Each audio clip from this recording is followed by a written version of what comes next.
Hello and welcome to another topic-based video. I've wanted to do this video for ages, but my superpower level procrastination got the better of me. So today you have seen the title and the thumbnail, The Exorcist, the victim who became the villain.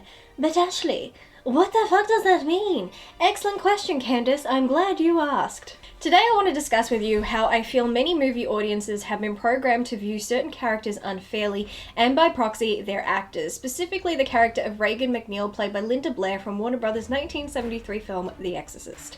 For those who don't know, The Exorcist is a supernatural horror film that was directed by William Friedkin and written by William Peter Blatty based on his 1971 novel of the same name. The film follows the demonic possession of 12-year-old Regan and her mother's attempt to rescue her through an exorcism conducted by two Catholic priests. The film birthed a franchise and was the first horror film to be nominated for Best Picture at the Academy Awards. It was nominated in 10 categories and won for Best Adapted Screenplay and Best Sound. It was the highest grossing R-rated horror film before adjusted inflation until the 2017 release of It. The film reached such acclaim that in 2010 it was selected by the Library of Congress to be preserved in the National Film Registry. Now that you're all caught up, let's get into the nitty-gritty. A couple years ago, I decided to make my top 10 female horror villains list, showcasing characters I love because female horror villains are not as common as men, and also because I hated every list I saw online. Many lists online clearly are so desperate for characters to add, they all include the Queen Xenomorph and Valak, don't get me started on those. But another character who continued to appear was none other than Regan MacNeil. Sweet, innocent Regan.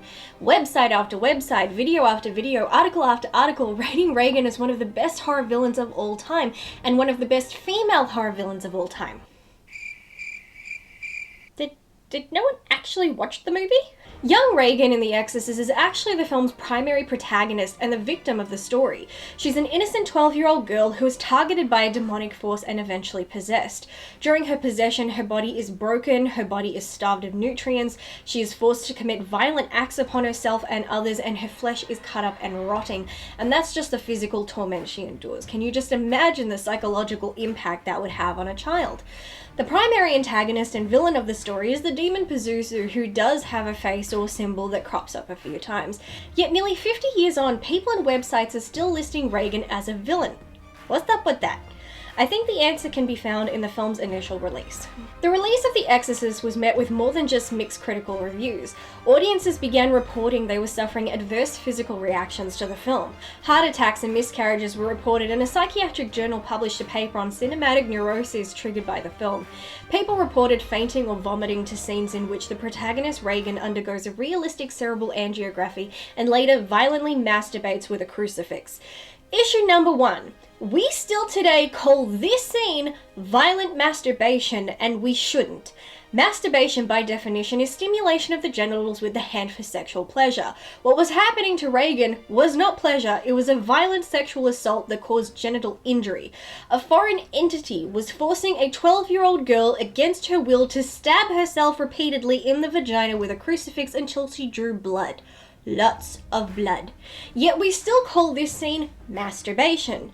Had the character been a boy, I imagine the word masturbation would have been quickly switched out for sodomy. We can see just through the scene and the language describing it, we are already slowly moving the character of Regan in a position to not be viewed as a victim, but the plot thickens. The film sold itself and gained most of its fame through controversy. So many disasters occurred and were associated with the making of this film, and the PR team clearly noticed how it was drawing an interest for the film and decided to build off that. Most of what I have said and what was made famous about the release of the film was entirely fake. It was fabricated by the film's PR team as a way to drum up publicity and boost ticket sales. One member of this team even admitted this years later to Linda Blair, telling her that the warnings for pregnant women, warnings about mental health, even ambulances being stationed outside cinemas were all staged and fabricated by the PR team. Yet these things are still to this day talked about as fact over fiction. Alfred Hitchcock did similar things during the release of his films, but The Exorcist took it to a whole new level. The studio didn't believe the film would do well, so obviously there was a lot of pressure on the makers to prove the studio wrong, and so they sold the film to audiences based on shock value and fear-mongering. Through that, it then created mass hysteria. Now, there were reports of seizures occurring during the release of the first teaser trailer or its release to test audiences. This is very likely. The original teaser trailer used a strobe effect, which for many people can cause seizures. So is it likely this happened? Absolutely. Is it also likely they decided to exaggerate this knowledge for their own gain? Also absolutely. I fainted like 10 minutes after the first beginning of the movie. While I do not believe this woman fainted at the cinema, I would like to point out she said she fainted after the first 10 minutes. In the first 10 minutes, all we have is Father Merrin in northern Iraq as people do excavation work in the desert. There's literally nothing traumatic about it. If by some chance she did faint, I bet she was just sick or dehydrated. I passed out in about the first half hour, yeah. So this one fainted in the first 30 minutes. Again, nothing traumatic or disturbing happens in the first 30 minutes. The first disturbing image is this, and it happens 32 minutes into the film. And Regan's alleged traumatizing medical procedure doesn't occur until nearly 1 hour into the film. What were these people smoking? If you're gonna lie, at least lie well. Linda Blair says that after the events of the film, she felt it negatively impacted her career, being that studios only wanted to cast her as the victim, that she was stuck being seen as the victim. It's very clear that during this portion of Linda's life, she genuinely was a victim, and it took a great toll on her, which led to her seeking more empowering roles and taking on risque projects. You could even see this as a psychological move to take back her power. But her hell began during filming. Friedkin was not one of the nicest guys to work with. He, like many other directors, was of the belief to get the best takes you sometimes have to inflict real suffering on the actors. A lot of this suffering is seen firsthand in the film. Ellen Bernstein, who plays Regan's mother, Chris McNeil, during a stunt made protest she was being yanked too hard. Friedkin told the wire guy to really give it to her, which caused her head to connect with a wall and caused permanent injuries to her back. Friedkin's response to her claims were that he knew she was hurt, but he didn't consider it an injury. Friedkin begged voice actress Mercedes McCambridge to come out of retirement to do the voice of Pazuzu. When she informed him what that would mean for her, he didn't bat an eye. It was her or nothing. McCambridge took on the role, which meant her breaking her sobriety, gargling raw eggs, and chain smoking, all to cause a specific effect, aka damage to her bronchial voice, to make it wheeze and gurgle and wail naturally. During some recordings, she even requested to be restrained to get in the mindset of the character. She also had priests with her, as her sobriety came through finding stability in her faith, and so she called on the help of priests to console her and guide her through the process, as she had many breakdowns after recording sessions. Fun times. Voice acting is serious business, people, yet you got Zendaya out here playing Lola Bunny as Zendaya. The worst treatment was definitely reserved for young 14-year-old Linda Blair. During a scene where Linda is put in a harness as she is pulled by men off camera to create the possessed thrashing effect, one of the wires broke, resulting in Linda fracturing her lower spine. Linda's screams during this scene were very real, as she was in real pain, and at no point was she sent to a doctor. Because who needs a spine? Linda also claimed that the glue from the prosthetic makeup she had to wear after being in it for so long caused chemical burns to her face. Take that, Freddy Krueger! Back in those days, filmmakers had to rely on a lot of practical effects to make films look how they wanted. To create the scene that Regan's room was freezing and have the characters breathing visible cold air, this couldn't be done using visual effects as the technology didn't exist yet. Instead, refrigerators were brought in to drop the temperature of the room to sub-zero. While the cast and crew were provided with warm clothes, poor Linda was forced to endure these temperatures, often with nothing shielding her besides a threadbare nightgown, while being tied to a four-poster bed for most of her days. An adult enduring this would already be cruel. Doing it to a child is even worse. One thing I wish to point out is that part of the film's controversy is that it's a known fact the location caught fire and the set burned down, except Regan's room. Regan's room was the only room to survive the fire, which led to more people believing the film was cursed. Considering the room was refrigerated to sub-zero temperatures, isn't it possible that that very fact is the reason the room survived the flames? Just saying. Either way, safe to say Linda was already having a hell of a time, but to her this was just the business, and when it was over, it was over. Linda was not prepared for what was to come next. As the film cashed in and fueled mass hysteria, this also began to embolden religious zealots. Young Linda Blair found when people went running away from the mere sight of her, they were chasing her down the streets, heckling and threatening her. Linda became the face of the film and therefore the target of the film's hate and fear. In the film's eagerness to create a narrative to boost sales, they also created a dangerous situation for Linda, one they did little to fix or repair.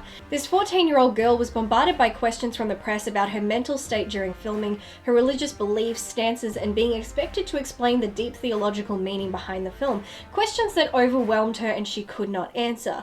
Linda quickly became the victim of hate, harassment, and death threats and actions so severe that bodyguards were hired for 6 months to protect the young actress. Religious fanatics protested and targeted Linda Blair, claiming the film promoted devil worship and was the work of Satan, and that Linda herself was a devil worshipper. Linda was viewed as a true devil in disguise by the public. It didn't matter her character was the victim of a demonic attack. In their eyes, she was the evil and for that deserved to die. I personally blame the film's unethical and damaging PR tactics for all of this for a couple of reasons. None of the adults received the same scrutiny or mistreatment as Linda Blair. She practically became a scapegoat. Religious fanatics deemed this film the work of the devil, that it promoted and encouraged people to worship Satan. This is odd because this film had the backing and support of the Catholic Church, with even the Pope himself giving it his blessing. As a matter of fact, the Pope himself is being quoted as part of the film's publicity campaign. Demonology, he said, is an important part of Catholic doctrine that really ought to be studied again. The church didn't just support the film, it endorsed it, helping Friedkin and personally giving him access to some of their exorcism cases. Why would they do this? Why would the church back a horror movie? Because in this film, the church is the hero. The film sees a mother being forced to turn to Catholicism to save her daughter when nothing else will work. The heroes of the story are two priests trying to save a young girl and willing to sacrifice themselves for the greater good. The film illustrated that science can't solve everything and sometimes you have to turn to faith. That's a huge free promotion for the church, and they were more than happy to get in on the action, and it worked because interest in the church after the release of this film went up. But I guess churchgoers didn't get the memo because they attacked this film like it was made by the devil himself, and based on how Friedkin treated people, maybe they weren't entirely wrong. That's not the only thing odd. 3 years later, in 1976, 20th Century Fox would release The Omen, a film literally about the devil's son being born on Earth for the purpose to bring about the end of days. Now, this film was met with tragic accidents that led people to believe it was cursed also, but you know what it didn't have? An insane PR team promoting the film through lies and fear-mongering. Then 5-year-old Harvey Spencer Stevens was cast to play Damien, the son of the devil. Where was the outrage for him in this film? This child was literally playing the spawn of Satan in a film about people who worship Satan, and yet all those religious zealots were nowhere to be seen or heard from. The differences in treatment, I feel, have ties in religion itself. After all, it was Eve who was responsible for mortal sin, so even if you're the son of the devil, that's nowhere near as bad as being a woman. Harvey Spencer Stevens' life was not impacted negatively. He did not require bodyguards and was not receiving death threats or hate or harassment of any kind. Yet Linda Blair, who plays an innocent young girl who was the victim of a demonic attack in a film that promotes Catholicism and hero priests, she and the film get branded as tools of the devil that need to die. Did I miss something? Linda's life was impacted, and yet it didn't change her as a person.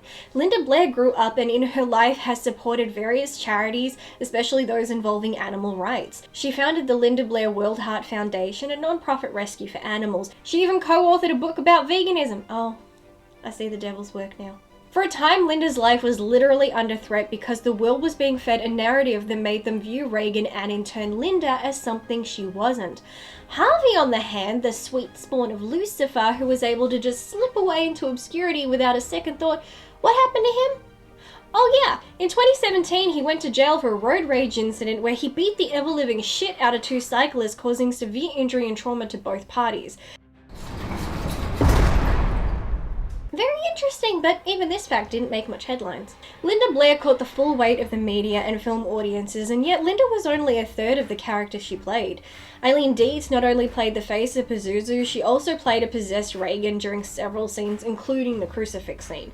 Eileen Dietz literally played the face of evil, but was uncredited, so no repercussions there. And of course, I already mentioned where the voice came from. Point is, it took 3 people to create this character, a character who again was not even evil. evil, yet only one was viewed as such and treated poorly because of it. Now here I am in 2021 still reading comments on my top 10 female horror villains video where viewers claim Regan MacNeil as one of their favourite female horror villains. Do you think audiences would have still lashed out the way they had towards Linda Blair had the PR team associated with this film not chosen to take actions they had? Would the film have ever received the acclaim and notoriety it did without these scare tactics? And would people then and now view the character of Regan as a villain if not for the lies told just to sell a film? That's where I'll leave this video. I hope you enjoyed it and found it informative or at least interesting. By all means, comment below your thoughts on these unfortunate events. I'd love to hear from you. Hope everyone is doing well, take care of yourselves, and watch lots of movies, and I hope to see you in my next video. Bye!